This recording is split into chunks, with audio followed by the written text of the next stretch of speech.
Il Presidente della Regione ad Agrigento per due importanti iniziative in tema di depurazione. Manifestazione dei poliziotti donatori di sangue. Rientrati nelle proprie case gli sfollati di novembre. Ricordato a 100 anni dalla nascita l'ex ministro. Conferenza stampa riguardo le polemiche sollevate dall'ex tecnico dell'Agragas Giuseppe Anastasi.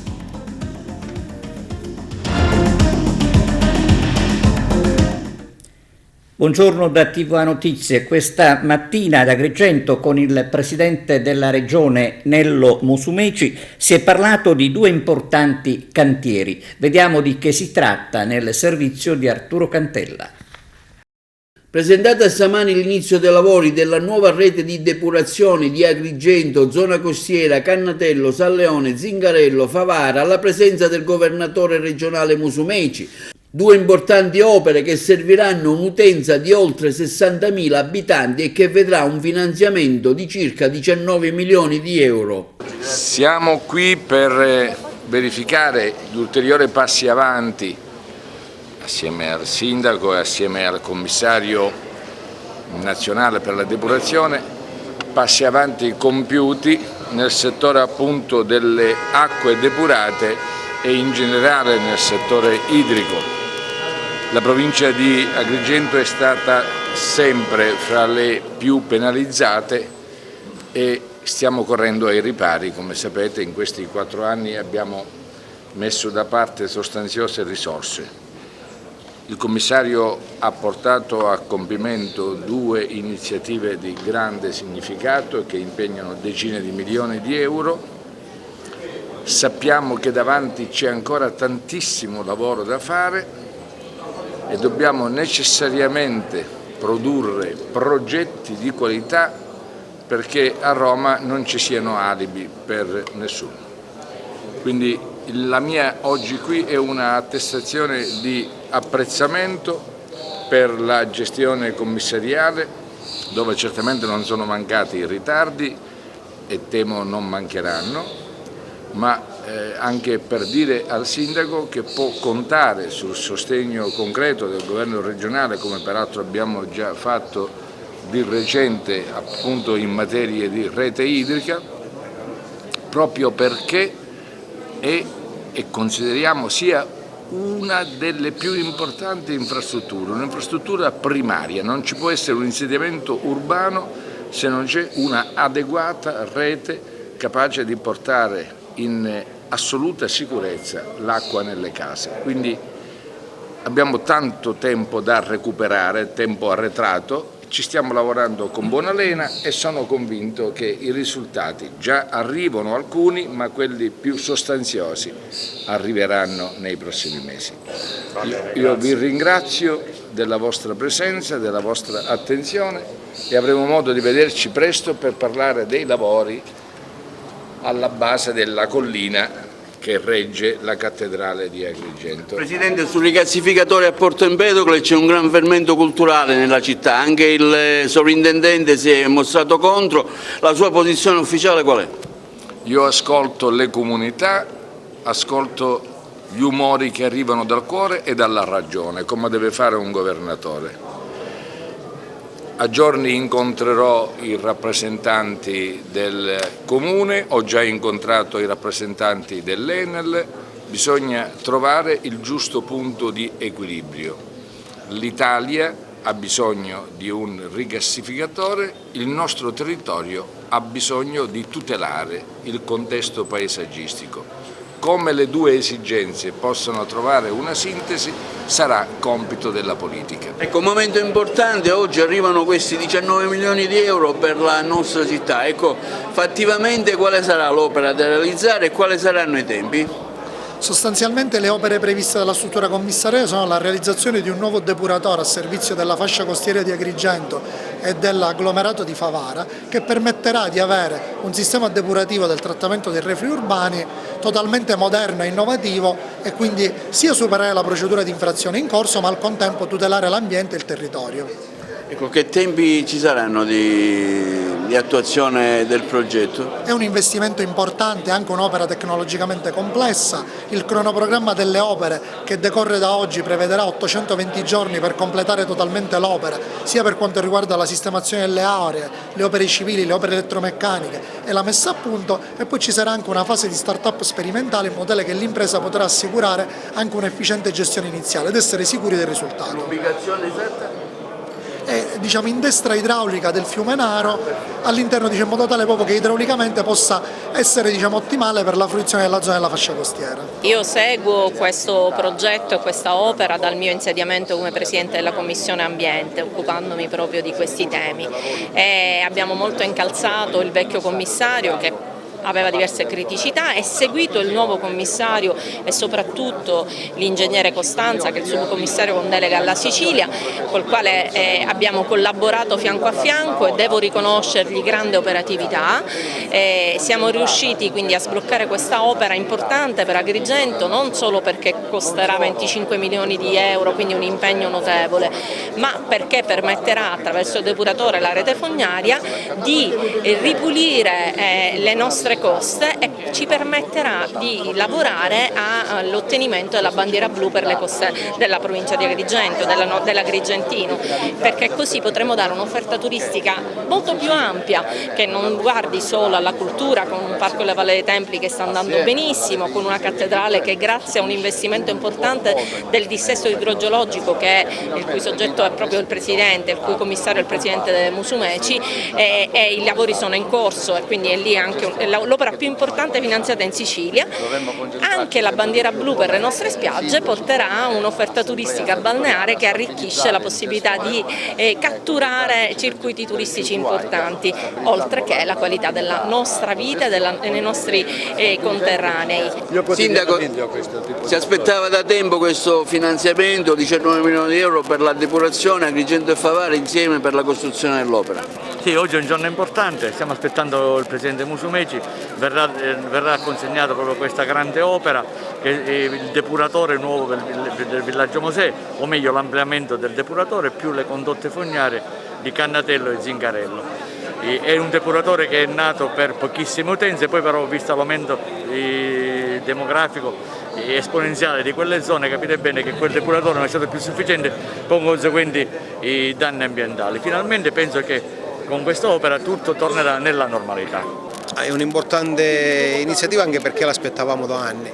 La situazione della depurazione in provincia di Agrigento è sotto gli occhi di tutti, abbiamo tutti gli impianti sequestrati, tutti non a norma. Favara è un impianto che oltre ad essere sottostimato non è più funzionante, non è più adeguato.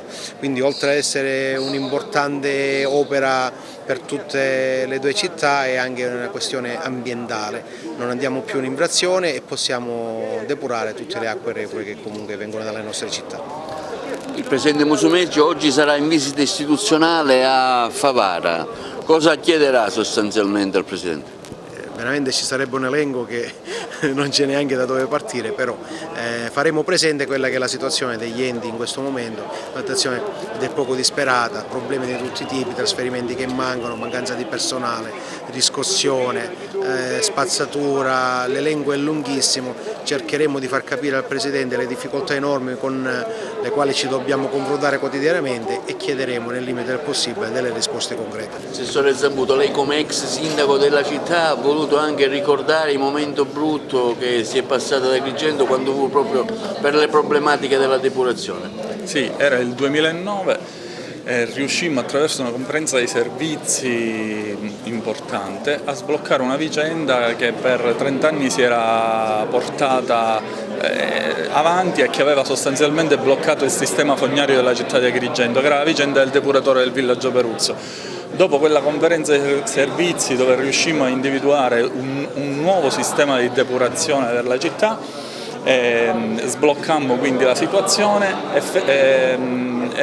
e così fu possibile che la città di Agrigento partecipò ai finanziamenti che poi arrivano oggi finalmente a indire la gara e realizzare il nuovo grande depuratore del Villaggio Mosè, che servirà alla città di Agrigento e del Villaggio Mosè, e quindi riuscire finalmente a servire una popolazione che nel frattempo è aumentata, perché chiaramente eravamo con un sistema fognario che serviva una popolazione che era ancora ferma agli anni 60-70 e che nel frattempo era enormemente, diciamo, aumentata, senza che dall'altro lato vi fosse un sistema di depurativo, diciamo, idoneo per quella popolazione. Oggi è un risultato importante per la città di Agrigento, una pagina importante che finalmente si scrive. Chiuso al transito anche pedonale un tratto del viale Sicilia a Fontanelle. La causa sarebbe una voragine. A segnalare il pericolo era stato il Codacons provinciale. Dopo l'ordinanza del sindaco di inibire il transito nella zona, i residenti si augurano il ripristino dei luoghi in tempi brevi, visto che proprio a Fontanelle da 4 mesi ci si è proprio dimenticati di un tompino transennato e non si riesce a capire il perché. Dal sangue versato al sangue donato, manifestazione dei donatori volontari della Polizia di Stato alla Villa Bonfiglio. Arturo Cantella. Allora, Antonella Gallo Carrabba, referente di donatori nati, oggi qui ad Agrigento alla presenza del Presidente nazionale, un momento importante anche per quello che rappresenta. Antonella? Sì, parola chiave di questa giornata è solidarietà.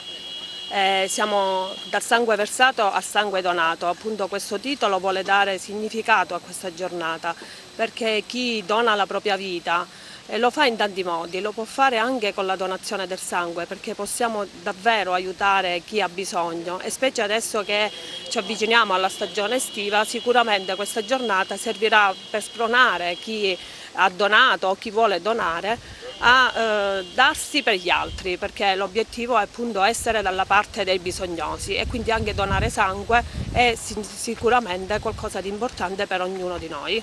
Iniziativa fatta in collaborazione anche con l'ADAS di Agrigento? Sì, grazie all'ADAS che ci hanno fornito l'autoemoteca, quindi ancora una volta si dimostra la solidarietà tra le istituzioni e tra le associazioni, perché l'obiettivo comune è quello di aiutare il bisognoso, e quindi al momento che chi ha bisogno dobbiamo essere solidali, chi ha la necessità e chi invece ha la possibilità di fornire strumenti e professionalità. Ecco, oggi Presidente, lei qui ad Agrigento con i donatori nati, l'Associazione Donatori Volontari Polizia di Stato, ecco, per un significato anche importante, quale? Sì, noi oggi siamo qui per rilanciare con forza il progetto Dal sangue versato al sangue donato, in collaborazione con la Quarto Savona 15 della signora Tina Montinaro, moglie del caposcorta trucidato a Capaci appunto ormai 30 anni fa. E come donatori nati noi coniughiamo sul territorio ovviamente quelli che sono i principi e i valori della solidarietà e dell'altruismo con quelli che sono i principi della legalità e il rispetto della legalità, e fare questo in terra di Sicilia per noi è un onore ed assume una valenza veramente forte. Quanto è importante oggi questa iniziativa anche per ricordare la strage, e donare il sangue è importante in vista anche della stagione estiva? Sì, è una giornata importantissima. Intanto donare il sangue è una cosa importantissima, perché aiuta il prossimo, specialmente le persone che hanno bisogno, le persone che stanno male, e ce ne sono tantissime. La Polizia di Stato per questo è sempre in prima linea. Infatti ricorre il 30ennale della strage di Capaci, è un tema molto importante, dal sangue versato al sangue donato. Noi siamo qui in supporto per tutta la cittadinanza, in tutta Italia, e anche ad Agrigento facciamo girare questa voce importante. È un appello anche ai suoi colleghi a donare, perché è importante, ai loro familiari, per fare questo gesto che aiuta gli altri. Sì, ci sono parecchi colleghi di tutte le forze dell'ordine che fanno parte dell'associazione della Polizia di Stato Donatori Nati, dai carabinieri, poliziotti, la finanza, capitaneria di porto, insomma la polizia penitenziaria e i vigili del fuoco e anche i cittadini, i parenti dei colleghi. Una bella situazione. Le marionette e la raccolta differenziata, una divertente manifestazione a cura del Lions Club Agrigento Valle dei Templi. Vediamo. Il Lions Club Agrigento Valle dei Templi ha organizzato sotto la direzione della presidente del club, professoressa Maria Assunta Iacona, un service denominato Le marionette e la raccolta differenziata, un divertente confronto tra una scimmietta e un operatore ecologico che ha ben spiegato ai bambini presenti la corretta esecuzione della raccolta differenziata, promuovendo inoltre il rispetto dell'ambiente e del nostro territorio. È stato illustrato pure nel corso dell'iniziativa anche una costruzione della carta riciclata utilizzando il metodo dei telai Fabriano. Lo spettacolo si è svolto presso il centro commerciale Città dei Templi di Agrigento a Villa Seta, che ha messo a disposizione la location e quant'altro necessario alla buona riuscita dell'evento. Un valido supporto al service è stato dato dal segretario del Lions Club Agrigento Valle dei Templi, l'avvocato Gaetano Salemi. Oggi siamo al centro commerciale Città dei Templi perché il nostro club Lions Agrigento Valle dei Templi promuove un'attività, un service importante destinato ai più piccoli. Infatti abbiamo voluto coinvolgere alcune classi, prime e seconde classi della scuola primaria della zona, in particolare alcune classi dell'Istituto Quasimodo e altre dell'Istituto Pirandello di Porto Empedocle, per sensibilizzare i più giovani alla tematica ecologica e in particolare alla raccolta differenziata. In questo senso abbiamo avuto il privilegio di contattare veramente un artista straordinario che ha permesso e sta permettendo con uno spettacolo di marionette di portare i bambini proprio alla conoscenza di quelli che sono i paradigmi della raccolta differenziata e addirittura a conclusione del percorso un laboratorio in cui è possibile assistere alla costruzione, alla nascita di un foglio di carta. Un'esperienza come dire anche molto dolce, perché avere a che fare con l'ingenuità e la sensibilità dei bambini è sempre una cosa che riporta a noi stessi indietro, quindi è molto bello. Sì, sono Pietro Siracusa, mi occupo di comunicazione e raccolta differenziata. Abbiamo presentato più volte questo progetto, un teatrino di marionette, e anche il progetto della carta riciclata, che è indirizzato in particolare alle scuole elementari. Abbiamo colto l'occasione con il club dei Lions e anche la disponibilità del centro commerciale di Agrigento di poter portare questo progetto alle scolalesche sia di Agrigento che di Porto Empedocle. Sono onorato di aver contribuito a dare il mio contributo per quanto riguarda quelle che sono le tematiche ambientali, anche con il progetto del teatrino che portiamo avanti già da diverso tempo. Sono rientrati nelle proprie abitazioni gli sfollati di Siculiana evacuati a novembre. Consegnati finalmente gli immobili della contrada di Cantamatino alle famiglie della cooperativa La Causa. Ricordiamo che a causa di una frana avvenuta il 21 novembre del 2021, 20 famiglie erano state costrette a lasciare purtroppo le loro case. Nella giornata di ieri, 18 maggio, sono rientrati finalmente nelle loro abitazioni. A fianco del sindaco di Siculiana, Peppe Zambito, erano presenti le massime autorità, tra cui Maria Rita Cocciufa, prefetto di Agrigento, il questore Maria Rosa Iraci, i rappresentanti provinciali e locali delle forze dell'ordine, dell'esercito, la protezione civile, il genio civile, che hanno avuto un ruolo importante nella risoluzione del problema. Siamo soddisfatti e questo è un momento di ringraziare tutti. La frana è arrivata il 21 novembre del 2021 e a seguito della frana il Comune ha provveduto alla sistemazione di tutte le 20 famiglie in diverse postazioni. Questi mesi l'amministrazione ha lavorato, secondo me ha lavorato bene e sono stati fatti dei lavori sia da parte del Genio Civile, della Protezione Civile, e siamo arrivati alla sicurezza degli stabili. C'è ancora da fare tanto perché, come ben vede, la sistemazione del costone è a nord e a sud rispetto ai fabbricati. Con i tempi in 6 mesi siamo tornati a casa, è un bel risultato. Ma è soprattutto merito dell'amministrazione comunale.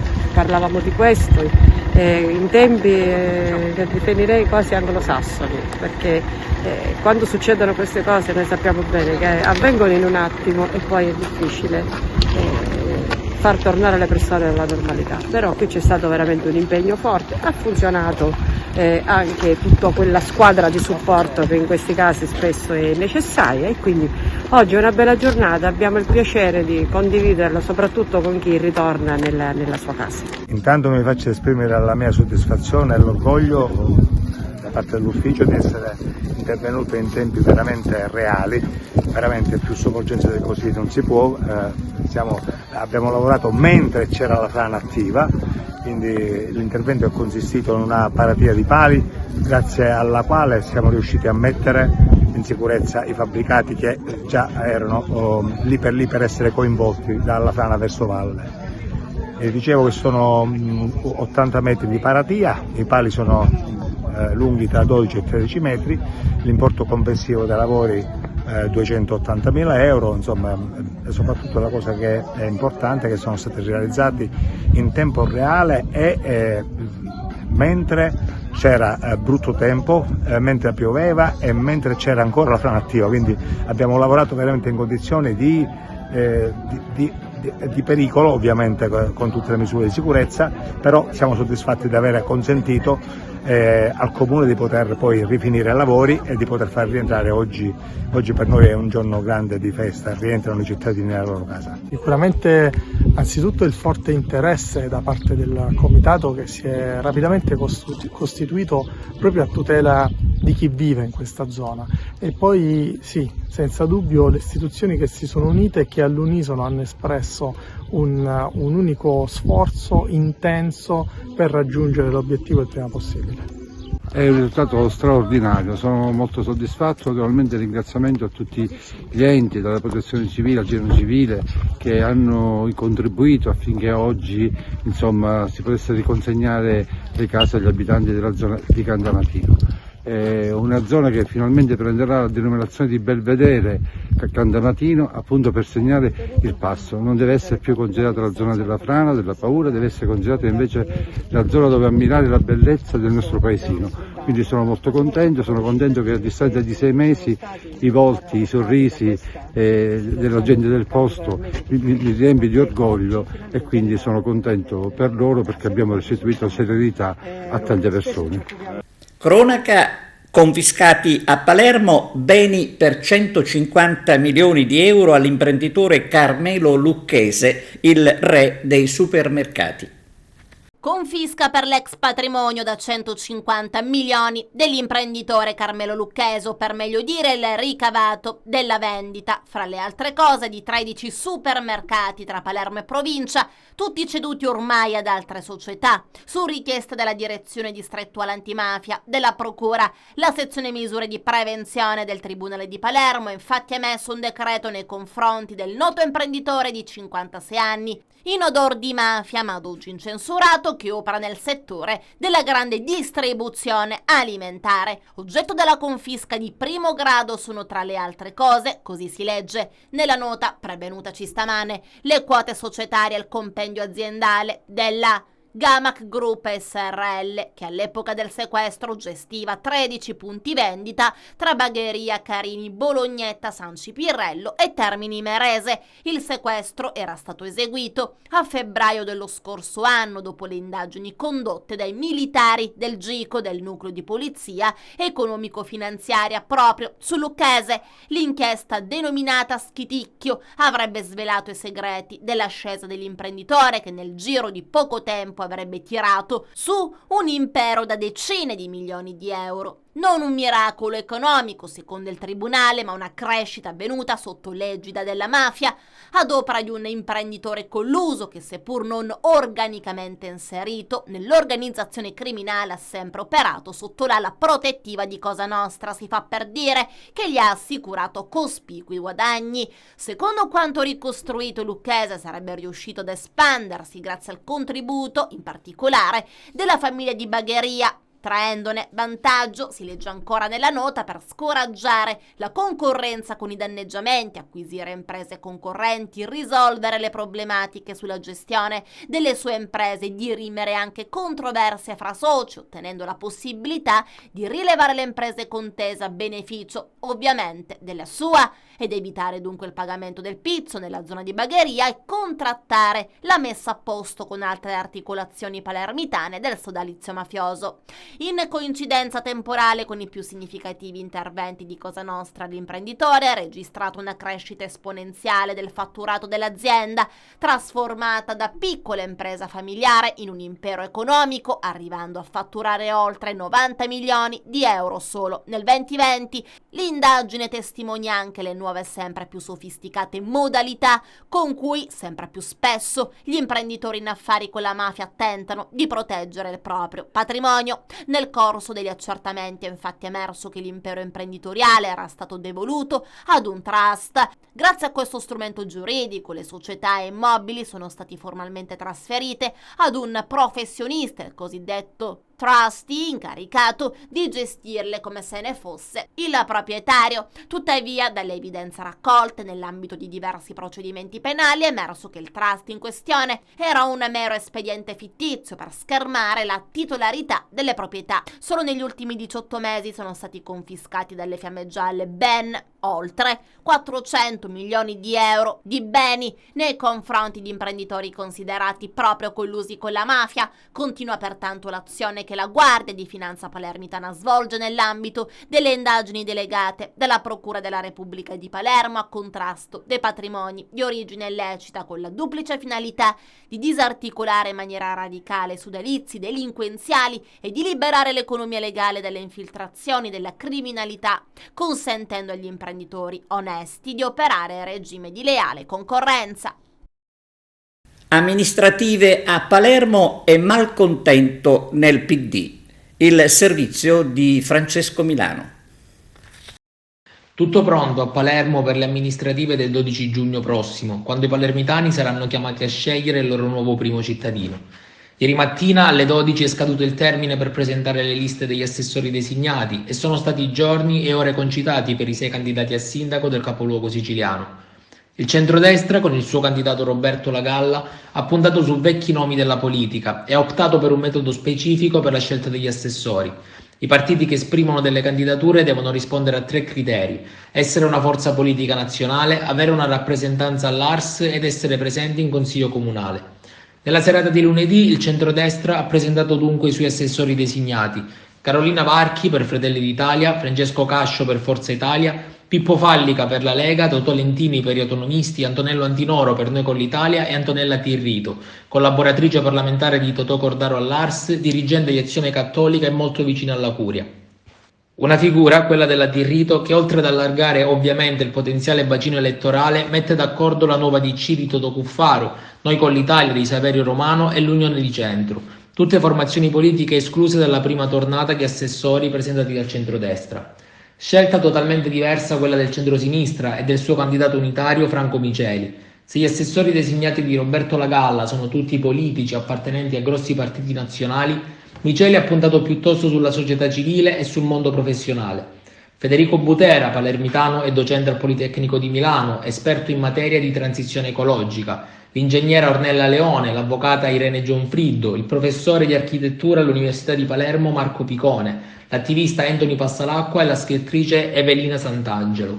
Una scelta, quella di Miceli, che ha irritato non poco i partiti che sostengono la sua candidatura, soprattutto PD e Movimento 5 Stelle. Entrambi affermano di non riconoscersi nella lista degli assessori e di non essere adeguatamente rappresentati. Non un solo membro del PD tra i nomi presentati. Tra le fila dei 5 Stelle invece solamente Irene Gionfriddo rappresenta una certa vicinanza al movimento, in quanto assistente parlamentare del senatore pentastellato Steni di Piazza.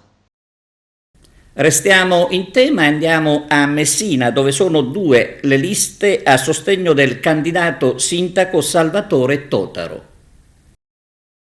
La felicità di aver raggiunto questo risultato insperato ma prodotto fino all'ultimo sangue, si può dire, perché poi in effetti i sacrifici sono sangue, sacrifici che sono ben spesi, perché una seconda lista che fa capo a UCDL, movimento di una grande associazione che era quella delle terapie precoci domiciliari, è il movimento politico, l'UCDL, Unione Cure, Diritti e Libertà, che fa capo a Eric Grimaldi, l'avvocato di Napoli.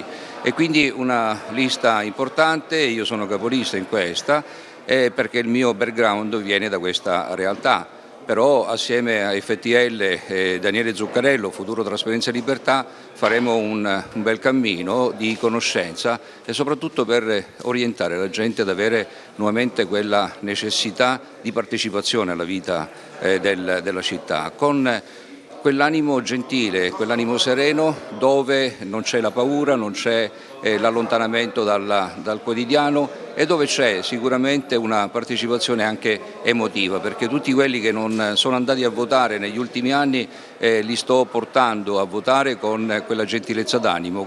I candidati sono tutti quanti presi dalla società e quindi naturalmente da tutte le varie opportunità, dai sanitari agli assistenti ospedalieri, ma anche sanitari come OS, come altri che sono infermieri, ma anche odontoiatri, veterinari, ci sono persone della scuola, professori e imprenditori, quindi c'è anche casalinghe ma anche una giovane candidata che è appena 18enne e ha già il vezzo di volere dedicarsi alla gente, lo fa con grande animo e ha chiesto il desiderio di poter partecipare assieme a me.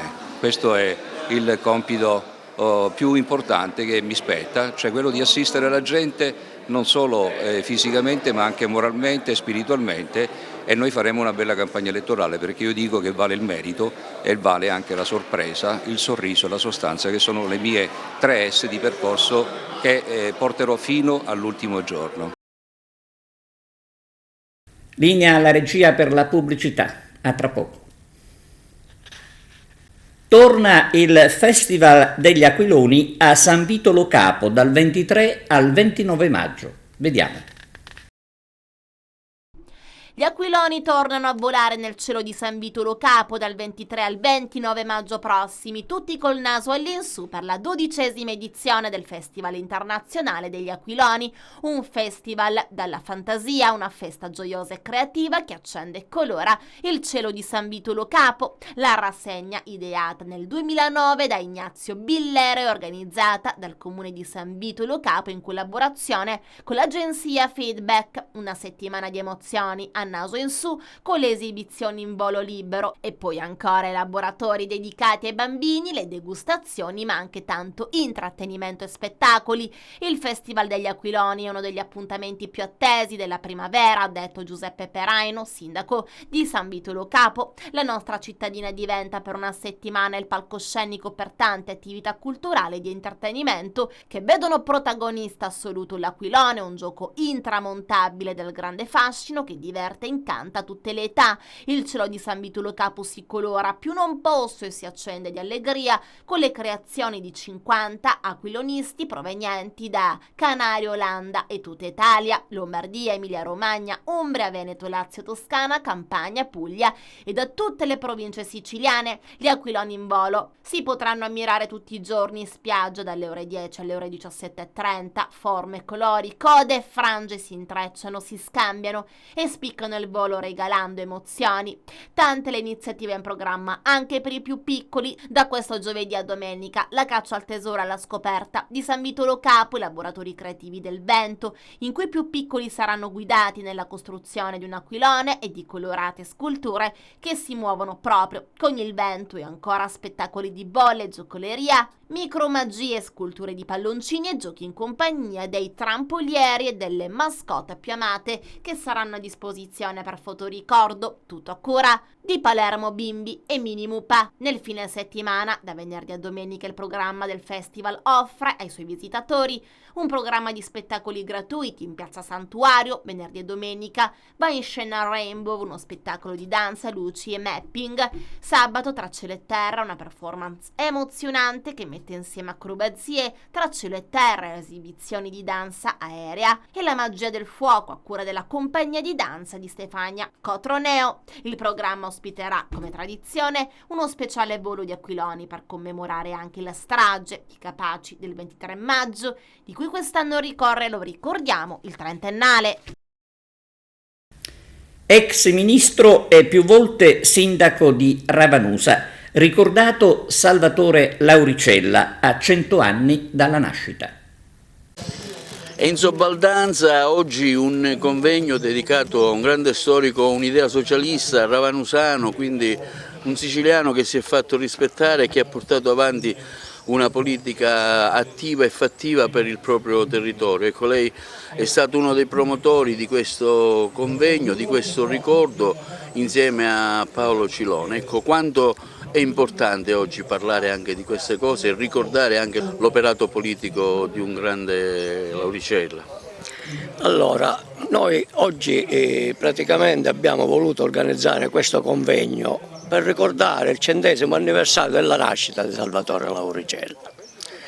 Nel mio intervento io ho detto che però per parlare di Lauricella non si può prescindere dal parlare del Partito Socialista, perché il Partito Socialista era un partito che aveva dei contenuti e delle idee, aveva degli ideali politici improntati alla libertà, alla democrazia, all'uguaglianza, alla solidarietà verso le classi più deboli, verso le classi meno abbienti.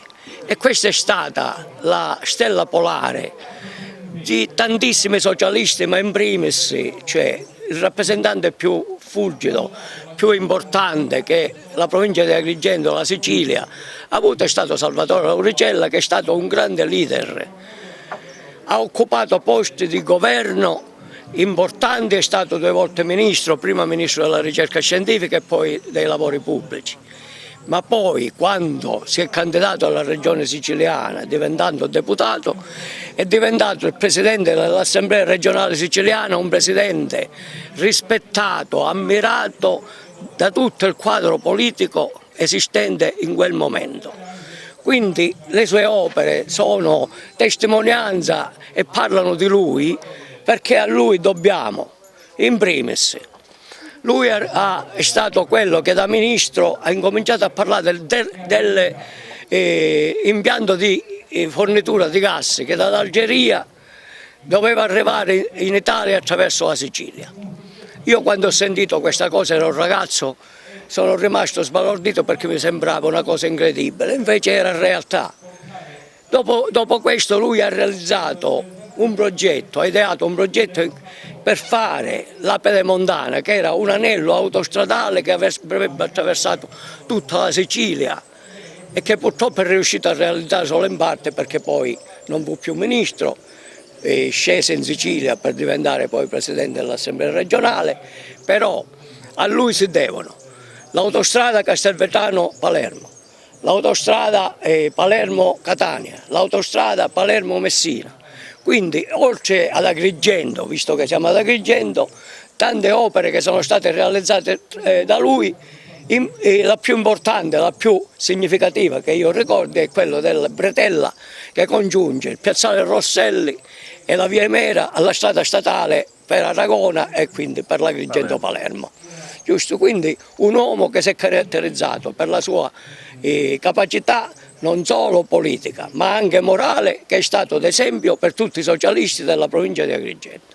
Una giornata dedicata alla memoria di suo padre, del Partito Socialista, un momento diciamo importante. Come valuta questo momento così, diciamo, che ricorda appunto la figura di un grande politico siciliano? Intanto devo ringraziare chi ha organizzato questo momento, questo incontro, quindi Paolo Cilona e Baldanza, che hanno avuto non solo il pensiero ma anche la capacità di radunare molti compagni socialisti che io conosco da quando sono nato in questa occasione. Ecco, non è solo questa un'occasione nostalgica e non deve essere un'occasione nostalgica.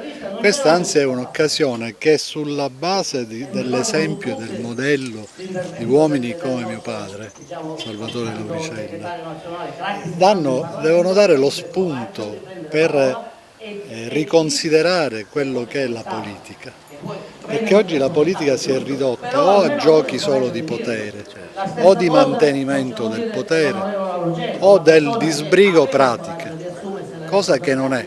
La politica non è questo, quella è altra cosa. La politica è avere una visione, avere un'idea, avere la prospettiva del benessere della collettività. Ecco, posso dire senza tema di smentita che mio padre è stato tutto questo, cioè è stato un uomo e poi è stato un uomo politico che ha guardato alla politica come strumento per il benessere della collettività e ha fatto opere, attività, idee e tante battaglie proprio per raggiungere quel tipo di obiettivi.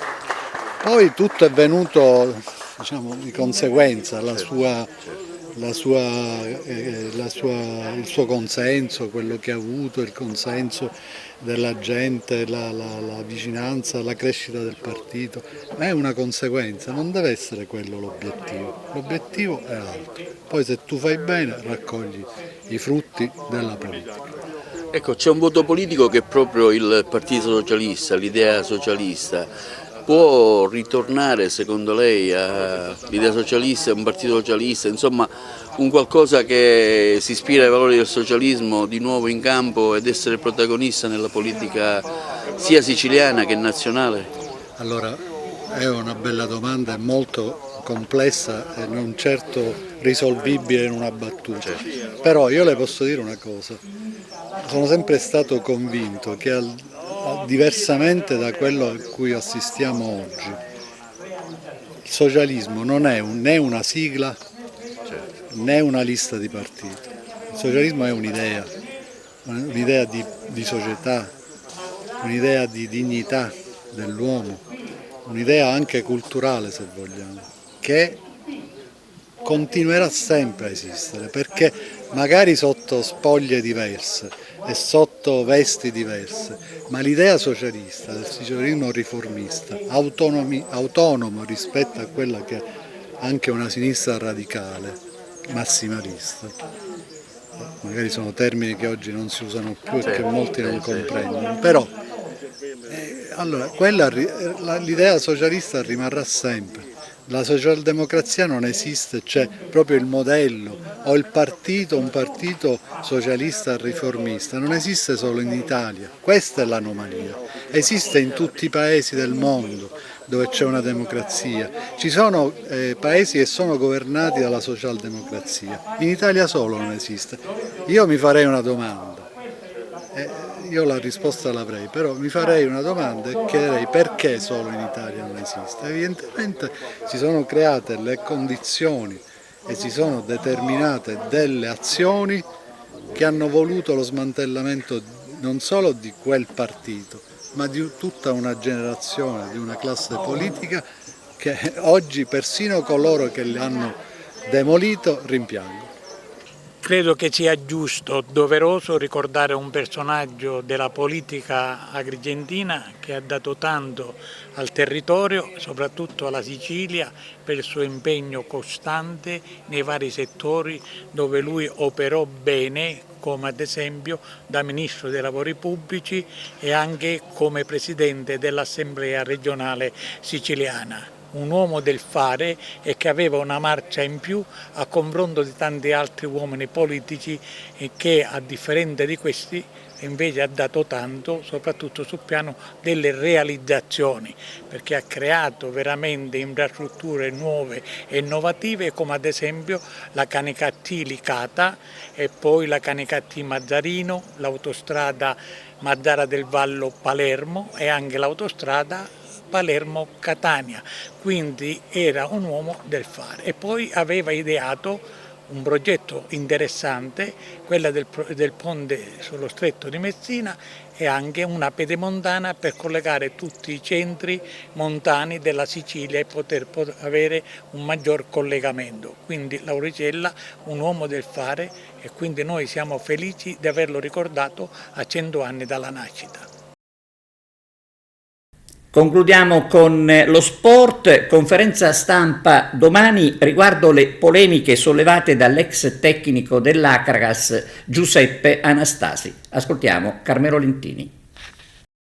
Le parole dell'ex tecnico biancazzurro Giuseppe Anastasi, rilasciate in una recente intervista nella sua Catania, non sono andate giù alla dirigenza dell'Akragas. Tutto questo all'indomani della vittoria con il Don Carlo Visilmiri, che proietta l'Akragas alla finale nazionale di eccellenza e chiaramente guasta la serenità dell'ambiente ed irrita la suscettibilità della stessa società biancazzurra.